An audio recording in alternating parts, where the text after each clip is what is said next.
Soyez les bienvenus dans ce journal du jeudi 9 novembre. Nous y parlerons de la dénutrition, un mal qui touche les malades de longue durée, mais aussi et surtout les personnes âgées.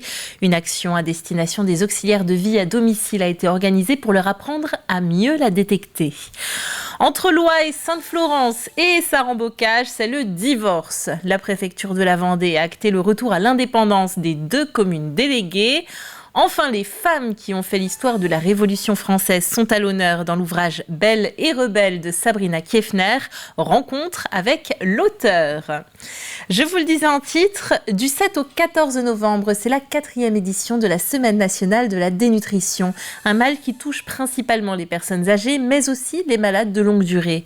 Aux Herbiers, on a choisi de sensibiliser ceux qui s'occupent le plus de ces personnes dépendantes, les auxiliaires de vie à domicile, une action de l'association Du Pain sur la Planche et la SRAE Nutrition qu'a suivi Alix Lanos. Une perte de poids récente de 3 kg ou plus. Une perte de poids, d'appétit, de force, autant de signes qui peuvent évoquer une dénutrition. En France, elle touche environ 2 millions de personnes, principalement des personnes âgées. En vieillissant, on a déjà des troubles de la mastication, parce qu'il peut y avoir des appareils dentaires, on maigrit, donc on a moins de force musculaire pour manger. Et puis si en plus, il y a une maladie neurodégénérative qui va venir compliquer toute cette mécanique pour avaler, et bien là, on va se retrouver avec encore plus de difficultés et un risque de dénutrition plus grand. Une baisse de l'immunité, du moral, une aggravation des maladies chroniques. Les conséquences de la dénutrition sont nombreuses et peuvent entraîner le décès de la personne. C'est pourquoi ces deux professionnels de la maison de santé pluriprofessionnelle des Herbiers sensibilisent aujourd'hui ces auxiliaires de vie à domicile à repérer les signes de dénutrition chez les personnes âgées qu'elles côtoient tous les jours. On a des personnes où les familles sont très présentes et d'autres qui sont complètement isolées. Donc elles nous voient tous les jours, mais elles ne nous voient que nous en fait. Ce sont des professionnels qui sont au plus près en fait des personnes âgées, des personnes malades, qui peuvent repérer déjà les signaux d'alerte, notamment des repas insuffisants, des repas supprimés, des restes dans le frigo. Un questionnaire simple et rapide a également été remis à ces auxiliaires de vie afin de pouvoir déceler les signes de dénutrition, une aide précieuse pour ces professionnels du domicile. C'était très intéressant parce qu'on ne se rend pas toujours compte des cas de dénutrition, notamment quand on nous dit que les personnes en surpoids peuvent être en dénutrition. C'est quelque chose à laquelle on ne pense pas forcément. Donc voilà, ça va nous permettre d'être plus vigilantes sur toutes les personnes chez qui on intervient. Plus vigilantes et mieux armées pour orienter ensuite les personnes vers des professionnels de santé adaptés.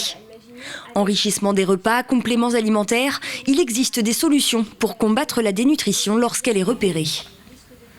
Suite aux intempéries de ces derniers jours, des modifications de structure du bâtiment de l'IFPS ont été constatées. À titre de mesure conservatoire, il a donc été décidé de fermer l'Institut de formation aux professions de la santé de la Roche-sur-Yon jusqu'à nouvel ordre. Une partie des étudiants devait partir en stage dès demain, mais il en reste plus de 480 sur le carreau. La solution des cours en visioconférence est évoquée. Des équipes techniques seront ce soir sur place pour faire un état des lieux. La plantation d'un arbre en guise de première pierre. Les travaux de la nouvelle usine de potabilisation de Moulins-Papon ont débuté. L'ancienne a aujourd'hui plus de 50 ans. Il était donc temps d'investir. C'est maintenant chose faite. 25 millions d'euros vont permettre la construction de ce nouveau bâtiment. La quantité d'eau potable produite sera augmentée en passant de 20 000 à 26 000 mètres cubes d'eau par jour afin de pouvoir alimenter un nouveau secteur Belleville-sur-Vie. Ce nouvel équipement sera aussi doté d'un système à la pointe avec 4 étapes de traitement pour de l'eau d'une meilleure qualité. C'est une usine qui date de 1971, donc une usine qui est vieillissante, à la fois dans son process, mais aussi sur l'ensemble de ses matériaux. Cette nouvelle usine va prendre en compte le fait qu'elle est rentrée dans le schéma de sécurisation de la Vendée, et donc sa zone de chalandise est élargie. Et donc c'est une usine qui va avoir un potentiel de 26 000 m3 jour au lieu des 20 000 m3 qu'elle avait auparavant. Cette usine va aussi, en matière de qualité, avoir un process plus poussé encore sur le traitement des pesticides, sur le traitement des matières organiques. Et le chantier devrait s'achever en 2024 pour une mise en service prévue 2025. Le 1er janvier 2024, les communes déléguées de Loie et de Sainte-Florence quitteront la commune d'Essart-en-Bocage. Séparément, Loie et Sainte-Florence redeviendront donc indépendantes.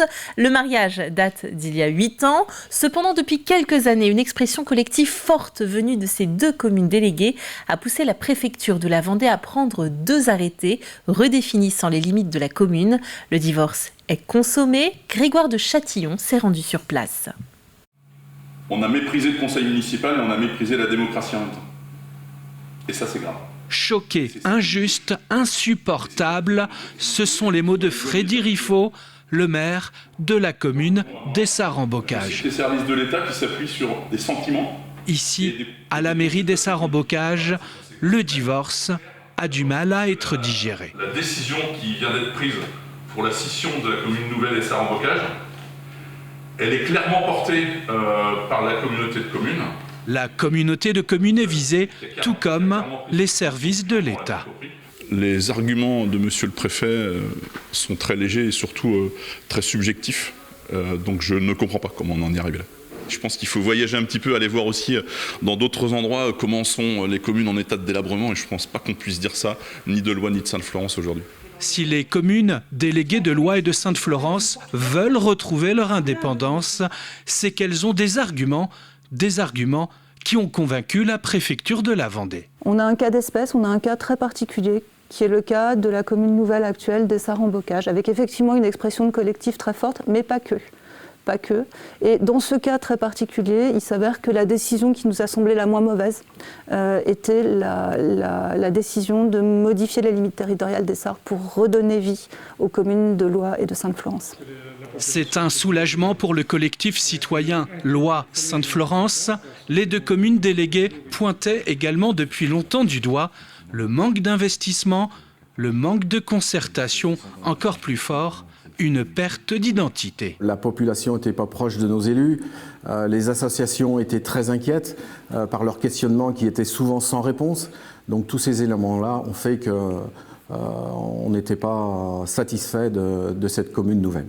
3 ans de procédure, 2 pétitions déposées à 1 an d'intervalle et signées par plus de 70% des électeurs de Loie et de Sainte-Florence auront largement pesé dans la balance. C'est vrai qu'on a tous été soulagés, Loie et Sainte-Florence, parce qu'on n'aurait jamais compris que le préfet aille dans une autre direction, sachant qu'on avait quand même un soutien massif de la population. Nous sommes là face à un constat d'échec, l'échec d'une commune nouvelle, une situation rare et exceptionnelle en France. Elles ont fait l'histoire de la Révolution française et pourtant leur rôle a bien souvent été oublié. Une injustice que répare Sabrina Kiefner avec son livre Belle et rebelle. Issues du peuple ou de l'aristocratie, dramaturge ou aventurière, ces femmes courageuses avaient toutes pour point commun de monter à cheval en Amazone. Grégoire de Châtillon a rencontré l'auteur de cet ouvrage. Le samedi 25 novembre, le château de la Motte, situé à Saint-Sulpice-en-Parais, accueillera la conférence Belle et rebelle, Amazone d'autrefois, une conférence dédicace présentée par Sabrina Kiefner. Cette cavalière qui monte en Amazone est romancière et poétesse, une auteure d'origine allemande installée en Vendée depuis 30 ans, à qui l'on doit le roman Belle et rebelle. Ce livre sont des portraits historiques de 4 femmes. Donc nous avons la comtesse de la Rochefoucauld qui a galopé avec charrette sur les champs de bataille de Vendée. Il y a Anne Lacoudre qui était la servante d'une dame sur laquelle j'ai écrit une grande saga. Il y a Olympe de Gouges qu'on ne présente plus parce que c'est elle qui a rédigé les droits de l'homme pour les femmes. Et il y a la marquise du Grégo, qui était une intrigante de la guerre de Vendée. 4 portraits de femmes, des femmes qui ont comme point commun d'être toutes nées au milieu du XVIIIe siècle, parmi elles 2 Vendéennes qui se sont illustrées lors des guerres de Vendée. Monter en Amazone, autrement dit chevaucher avec les 2 jambes du même côté du cheval, n'aura plus de secret pour vous si vous assistez à la conférence de Sabrina Kiefner. Ce sera une conférence sur les Amazones, parce que la plupart des gens ne savent même pas à quoi ça ressemble, une selle d'Amazone. Donc je vais vous montrer une selle à fourche d'époque, qui a une centaine d'années. Je vais vous expliquer un petit peu les difficultés techniques pour ces dames qui non seulement allaient à la chasse, mais combattaient. Le roman Belle et rebelle rend hommage à ces femmes oubliées. Aujourd'hui, Sabrina Kiefner prépare un calendrier avec 52 portraits de femmes inoubliables. En sport, c'est une semaine historique pour la nouvelle équipe de France féminine de futsal. À Montaigu-Vendée, ce mercredi soir, les Bleus ont joué un de leurs premiers matchs officiels. Sans pression de résultat, le but était surtout de prendre de l'expérience en vue de ce qui s'annonce comme un premier temps de passage l'an prochain, le tour préliminaire de qualification à l'Euro 2025. Alors que la première rencontre s'est soldée par un nul face à la Finlande à la Chapelle-sur-Erdre, la France, qui jouait en maillot blanc, s'est inclinée hier face à ce même adversaire. Une défaite 2-1 dans les derniers instants de jeu, une confrontation qui en tout cas a tenu toutes ses promesses. Il y a eu un vrai match aujourd'hui, c'était équilibré. Hier, il y a eu une première mi-temps, on a été en difficulté. Le poids de l'émotion sûrement. Par contre, aujourd'hui, là, il y a eu un vrai match équilibré, très ouvert. Je pense que les deux équipes peuvent gagner. Après, on perd, on est déçus. Ça fait aussi partie de l'apprentissage, il faut accepter ça. Ça va nous donner des motifs des possibilités de travail pour la suite, donc tout n'est pas acheté, loin de là. Voilà, c'était un bon match, on perd. Après, au travail, on continue, c'est pas grave. Ainsi s'achève ce journal. Demain, dès 7h, vous retrouverez François pour votre matinale. Une belle soirée et à bientôt sur TV Vendée.